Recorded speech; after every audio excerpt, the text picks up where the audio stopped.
Olá, boa noite. Começando mais um curso de filosofia.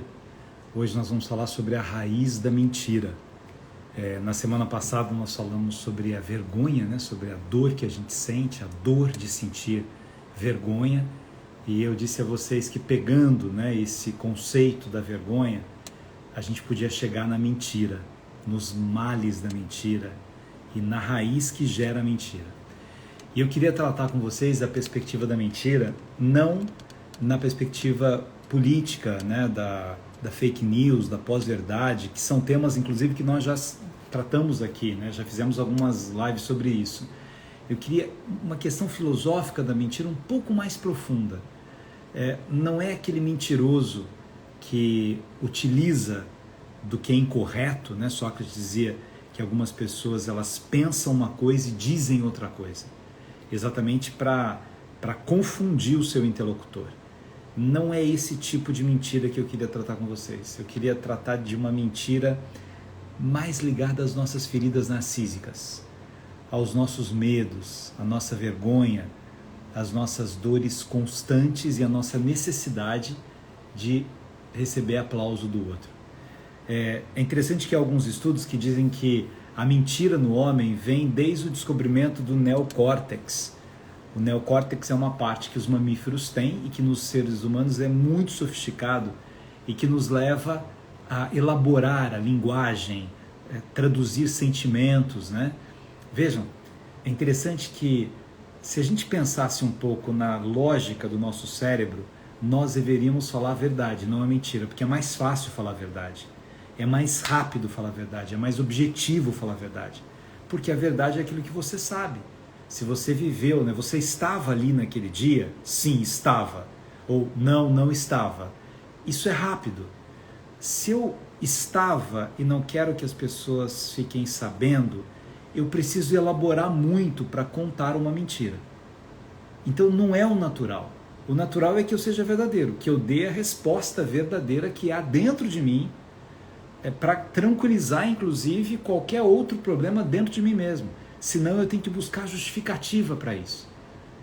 Se é mais objetivo isso, se é mais objetivo eu ser verdadeiro, se é mais objetivo eu dar a resposta direta, correta, por que eu minto então? Onde é que nasce esse elemento da mentira dentro de mim mesmo? Há algumas tentativas de explicação. Uma dessas tentativas é mostrar que nós aprendemos isso desde criança. Sem perceber, toda criança tem uma necessidade vital de se sentir amada, de ser amada. E a criança, ela, né, não tem aquilo que Kant chama de esclarecimento, que significa que eu não sou tutelado pela razão alheia, mas eu tenho os meus próprios caminhos. A criança, ela inicialmente é quase que um receptáculo. Há uma série de informações que vão sendo depositadas na criança. E ela não elabora ainda essas informações. Por isso que a criança repete, às vezes, uma coisa que ela não poderia ter repetido, que ela viu para uma outra pessoa, ela ouviu uma história, ela fala essa história para outra pessoa. Pois bem, você imagina uma criança que tem um irmão, e aí o irmão vem da escola e entrega uma prova para o pai e tirou 10 na prova. O pai beija essa criança e fala assim, por isso que eu te amo. Por isso que eu tenho tanto orgulho de você. Ó, se uma criança de 7 anos lá, com essa nota 10. Criança de 3 anos viu isso e não consegue elaborar muito.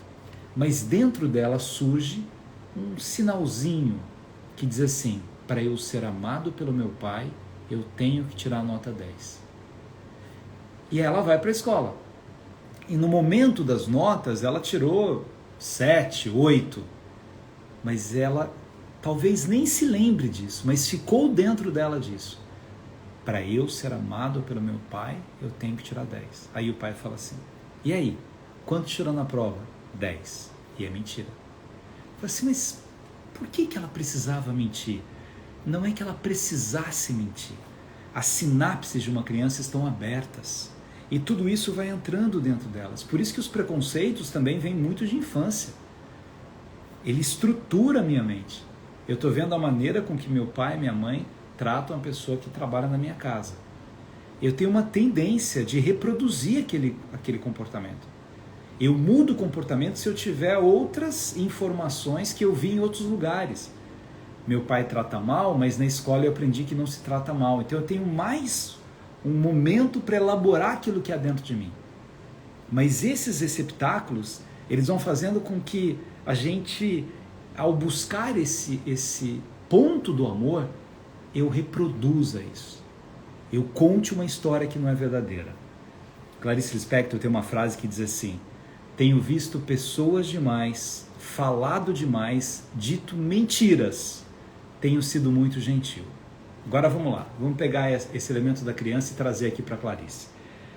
Há uma mentira que a gente chama de mentira social, que significa que se nós falássemos toda a verdade para a pessoa, nós seríamos insuportáveis. Até porque as nossas verdades, elas são verdades provisórias. Pode ser que naquele momento eu não tenha gostado daquela peça de teatro que eu fui ver. E é um amigo meu fazendo a peça de teatro e eu não gostei, mas naquele momento, porque pode ser uma coisa minha. Aí ele vem e pergunta: e aí, gostou da peça? Eu não, detestei a peça. É complexo para alguém que acabou de fazer uma peça ouvir isso de um outro amigo. Pode ser que um outro amigo cortou o cabelo e aí ele, com o cabelo cortado, né, chega para mim: e aí, o que você achou do meu corte de cabelo? E eu não gostei do corte de cabelo. Eu falo isso? Eu falo assim: mas se eu não falar, eu vou estar sendo mentiroso, então é melhor eu falar. Será que é melhor eu falar? Ou não é melhor? Diz Clarice Lispector que ela tem conhecido pessoas demais, falado demais e dito mentiras para ser gentil. Há uma cena linda dos Miseráveis. Quem nunca leu essa obra do Victor Hugo, nunca viu o filme Os Miseráveis ou o musical Os Miseráveis, fica uma dica aí, mas tem uma cena linda que o Jean Valjean, que é a personagem central dessa obra, né, do Victor Hugo, e é central do filme, ele foi preso porque ele furtou alguns pães para dar comida para o seu sobrinho e depois ele sai da prisão, só que com um documento profundamente perigoso, e ninguém dava emprego para ele, né? Dava um emprego, pedia um documento, quando mostravam, mandava embora. E ele estava com fome, estava com frio, tinha apanhado na rua, era um trapo de gente. E aí ele, deitado num lugar, vem um bispo da cidade chamado Monsenhor Bienvenu, bem-vindo, né? E o bispo encosta nele, ele leva um susto até, porque ninguém tratava ele bem, achou que fosse bater nele, e ele se levanta, a convite do bispo, ele vê a gentileza do bispo, e o bispo convida para que ele vá até a casa dele. Lá tem algumas freiras, tem comida, ele pode comer à vontade, ele vai comendo com as mãos, ele está com tanta fome, ele está tão desesperado, ele foi perdendo a sua própria humanidade, a sua postura e tal.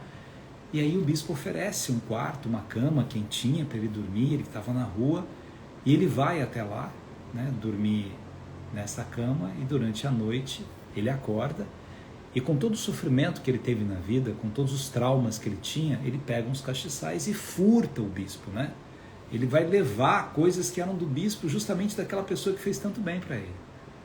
Aí o bispo é surpreendido, acordado à noite, com os policiais trazendo o Jean Valjean. Já tinham batido nele, devolve a prataria, uma confusão. E um policial fala assim: olha, bispo, e ele teve a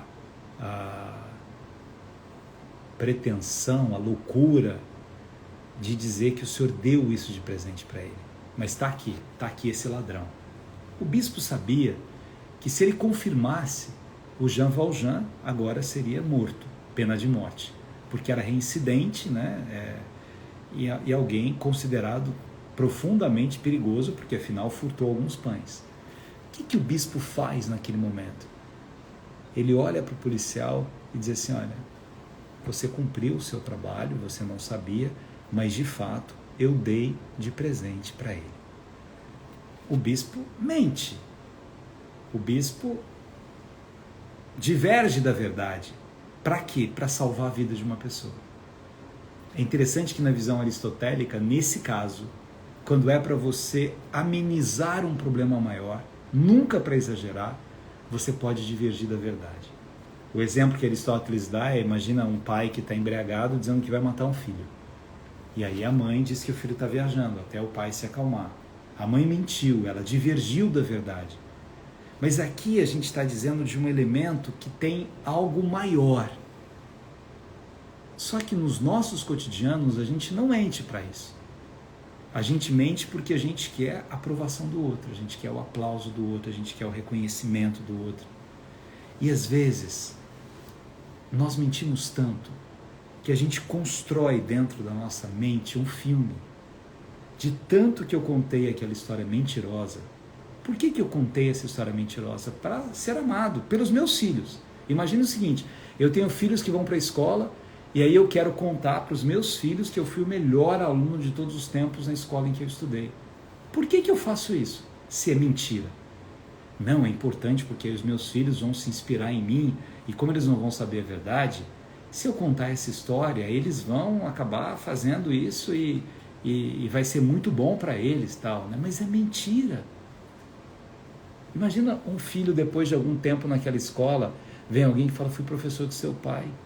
Nossa, como seu pai deu trabalho, ele foi reprovado várias vezes, tal. Mas veja, de repente esse pai que mentiu tanto para os filhos, ele começa a acreditar naquilo que ele fala. Aquilo se transforma numa coisa que a gente chama de memória construída. Eu construí uma memória para justificar aquilo.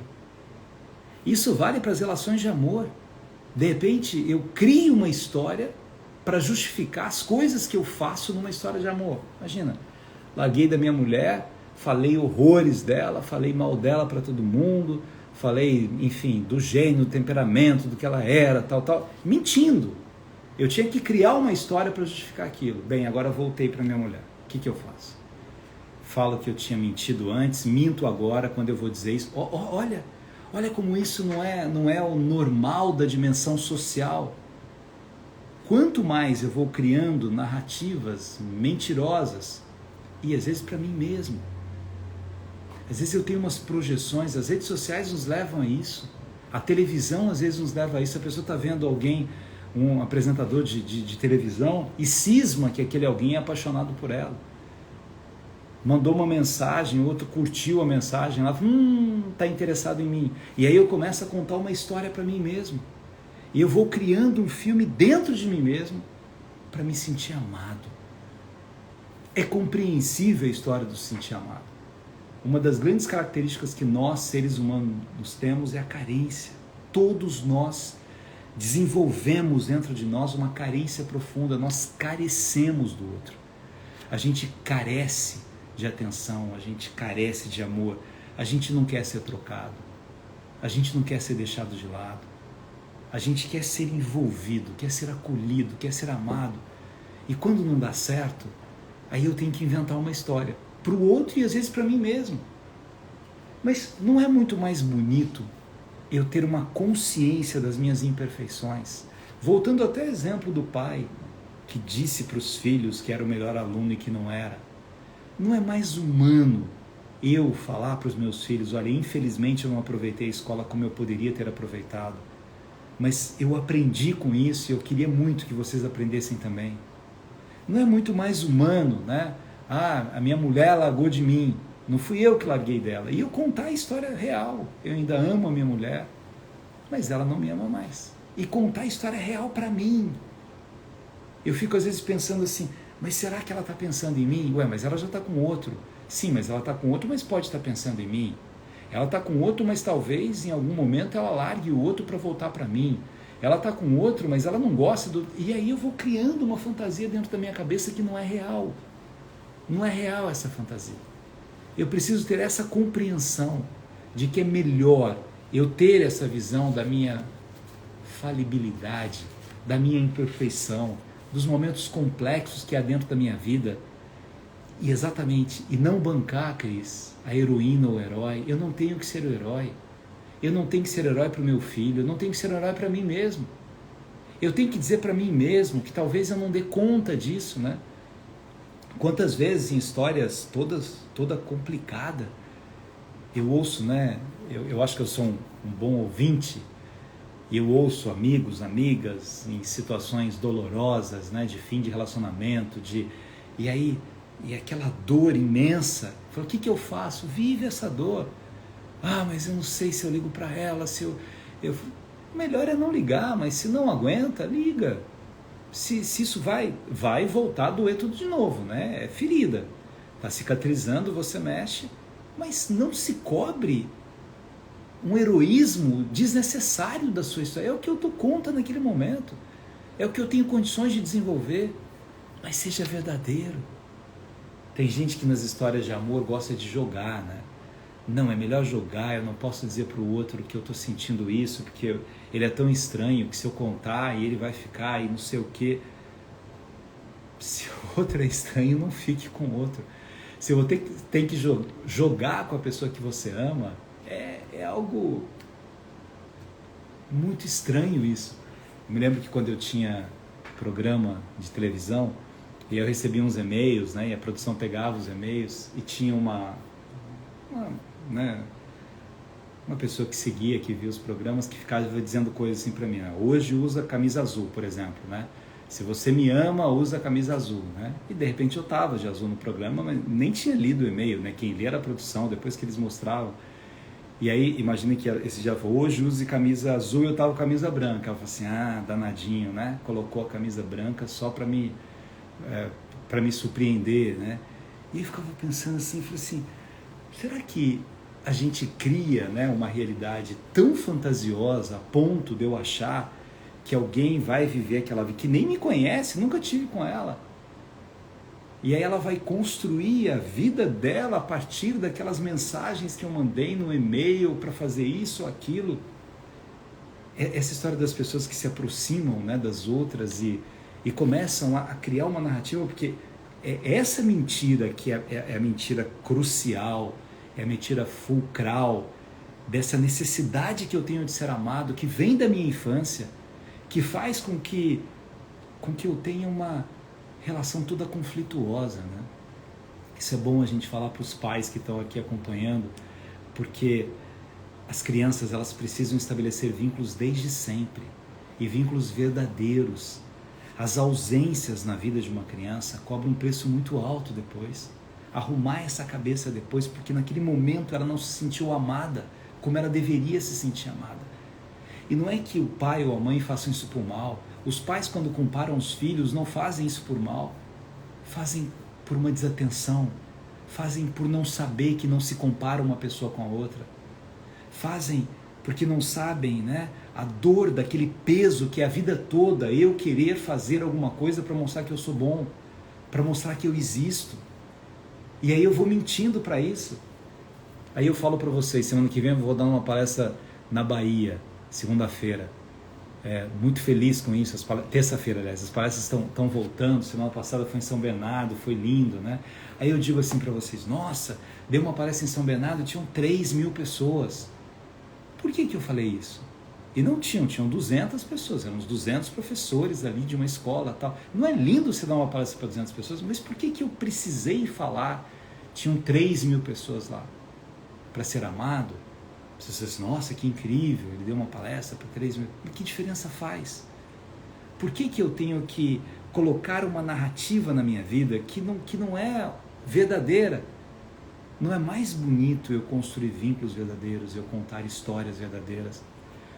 Que tem uma coisa tão interessante, a gente está falando, né, dos exageros para nos beneficiar. Existe um exagero do outro lado também. Então, de repente, alguém conta para mim da doença do pai. E aí que o pai está quase morrendo, e o pai... Aí eu já começo, mas o meu pai foi muito pior. Você não sabe o que meu pai passou quando ele ficou doente. Não, o que seu pai está passando não é nada. O que meu pai passou, poxa, é momento da dor do pai do outro, não da dor do seu pai. Mas isso é minha carência. Eu tenho que dar um jeito de colocar a minha história nessa outra história para mostrar que eu também passei por esse sofrimento, que eu também existo. Tem gente que, numa roda de amigos, todos os exemplos ele puxa para ele, né? Só eu quero dizer, porque eu vou mentindo nas relações que se desenvolvem na minha vida com o outro. E eu não tenho essa percepção da beleza que é me sentir imperfeito, de me saber imperfeito. Quando eu me reconheço imperfeito, eu sou capaz de conviver com as imperfeições das outras pessoas. sou capaz de perceber que o outro tem direito de ser imperfeito. Quando eu me sinto perfeito, além de ser uma pessoa insuportável, eu começo a exigir perfeição das outras pessoas e eu acabo sozinho. Eu acabo sem ninguém, sem amigos, sem amor, porque eu exijo que o outro seja perfeito. E na mentira da história que eu narrei da minha vida, nas frases que foram construídas dentro de mim mesmo, tudo isso vai me apequenando, vai me diminuindo, porque eu não vivo a minha humanidade. E a gente precisa viver a humanidade.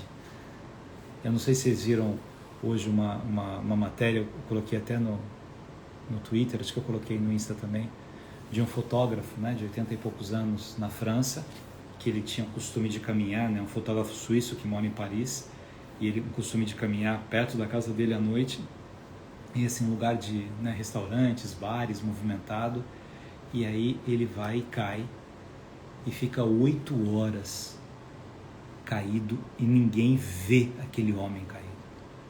Ninguém vê aquele homem caído, e ele morre de frio. Como é que eu passo nos lugares e vejo, né? E acho que a pessoa está fazendo um beija-chão ali, né? E pessoas que conheciam em tese, mas nem têm condições de ver. Olha aqui, minha amada Fafi Siqueira tá na live, que honra, Fafi. Essa atriz maravilhosa me pedindo em casamento na live. Caso, Fafi. Mas não vai mudar de ideia depois, né? Obrigado. Esse talento de mulher. Mas é isso. Então, pegando o exemplo da Fafi que está aqui, se eu quero mentir, que eu seja um ficcionista. Se eu quero viajar por histórias não reais, que eu leia mais livros, que eu vá mais a teatros, que eu veja mais filmes, que eu consiga perceber que a ficção, ela é algo fascinante na minha vida. Eu preciso tomar cuidado para que nas minhas histórias reais eu não seja um ficcionista. Eu não crio coisa onde não tem. E as razões dessa criação, né, tem uma dimensão profunda, que a gente chama isso de, na filosofia, de desmoronamento psíquico, né, ou narcísico. Vocês conhecem o mito de Narciso, a história daquele homem que se apaixona com a própria imagem e acaba querendo amar aquela imagem no lago e morre afogado. Então, é ruim. Agora, eu tenho que ter alguma dimensão de autoestima. Não o exagero narcísico, mas eu preciso ter algo dentro de mim que mostre para mim mesmo que do jeito que eu sou, eu tenho valor. Do jeito que eu sou, da altura que eu tenho, da idade que eu tenho. E as pessoas que mentem idade. Hoje é mais difícil de mentir idade, né? Alguém vai descobrir, mas para que mentir a própria idade? Para quê?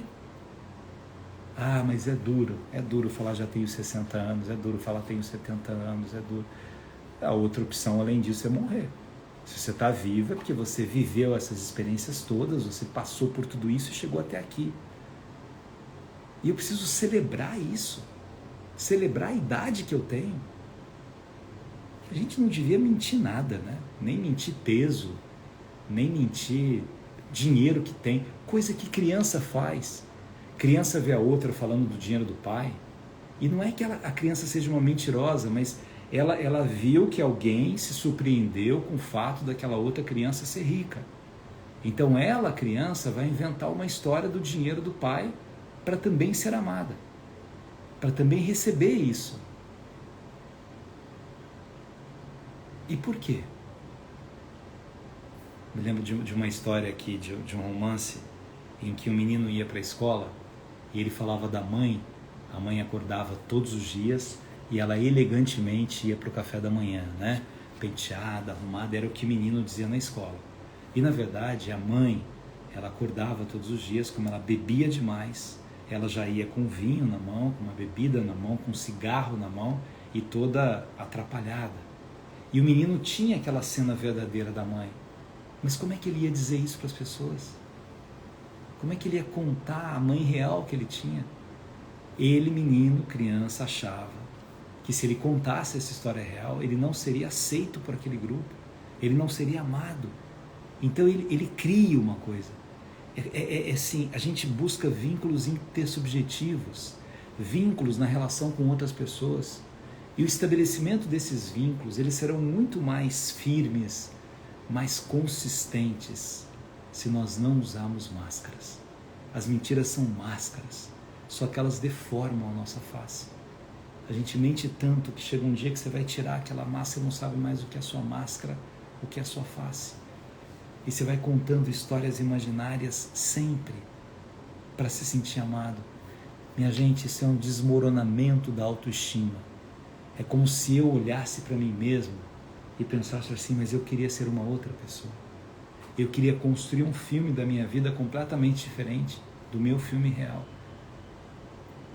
Me lembro uma vez que eu conheci um amigo de um amigo, assim, e ele contou a morte trágica do pai e da mãe num acidente de carro, e uma coisa dolorosa, assim, nossa, eu fiquei, a mãe era juíza, e contou a história da morte da mãe que era juíza, do pai que estava junto, tal. Bem, passa algum tempo, morreu o irmão dessa pessoa, e aí esse amigo, que era amigo dele, falou, vamos lá no velório, tal. Aí eu fui, e estava, a cunhada, e aí a cunhada disse assim, seu pai passou por aqui, é muito cara de pau, né? E ele tinha dito que o pai morreu. Eu fiquei olhando aquilo, mas o pai não tinha morrido? Ele não gostava muito do pai, aumentou a história, matou o pai com a mãe juntos, né? Não, ele falou que os pais tinham morrido, a mãe era juíza. Não, a mãe nunca foi juíza. Olha que dado interessante. Então eu invento a profissão da minha mãe, eu invento a morte do meu pai, a morte da minha mãe, eu invento tudo isso porque eu, no meu desmoronamento da autoestima, eu acho que é isso que vai fazer com que as pessoas me amem. É disso que se trata o que a gente está falando. Pessoas que mentem porque querem ser amadas. A gente tem que ser verdadeiro para ser amado. A gente não pode construir uma vida que não é a nossa. É essa vida que eu tenho. É o jeito que eu sou. É a maneira com que eu enfrento as minhas dores, os meus problemas, os meus medos, a minha solidão. É isso. É isso que faz que eu seja quem eu sou. Não o filme que eu criei na minha vida para que alguém me ame. Vai aparecer alguém para amar você do jeito que você é. Mas como é que eu curo esses traumas de infância? E agora? Essa é uma outra live. Vamos fazer terapia, vamos olhar dentro da gente mesmo, vamos reconhecer dentro da gente mesmo o que é verdade e o que não é, e tentar separar essas coisas. O que há dentro da minha vida. E é tão interessante que isso pode ser até um propósito, né, de ano novo. A gente está ainda no primeiro mês do ano, amanhã é fevereiro já. Se olhar assim, deixa eu tentar mentir menos, né? Deixa eu tentar não mentir, para que eu olhe para mim mesmo e me reconheça quem eu sou. É isso, gente. Ponham as cidades aí para eu mandar um beijo para vocês. Um beijo verdadeiro de gratidão por vocês estarem aqui, fazendo companhia. Cris, minha amada Cris, professora Cris Vieira, professora de inglês, linda. Dia 6, né, seu evento em São Paulo. Um beijo para Gis Lopes de Itaúna, Minas Gerais, Joelma de Natal, Piracicaba, Sandra de Piracicaba, Carol, obrigado Carol, um beijo, Márcia de Niterói, Valéria colocou bacana, não é de bacana, Cris é de Nova York, também te amo, Cris. Cancelou, minha amada Vivi, que bom que você está por aqui também, falando de amor, né? As amizades nos ajudam a reconhecer também a beleza do amor. Como é bonito você saber na vida que você tem amigos. Vivi de Mococa, Gabi, obrigado. Yara de Brasília, Fátima de São João do Rio do Peixe, obrigado. Um beijo para vocês. É isso, muito bom estar com vocês. Semana que vem a gente... Edivânia, um beijo para você, Edivânia. Miami, FMU de Manaus. Amanhã eu vou dar uma palestra na FMU também. Vamos falar para esses jovens começando um novo desafio universitário. alguém de Aracaju, Araruama, Rio de Janeiro. É isso aí, gente. Um beijo enorme, até semana que vem.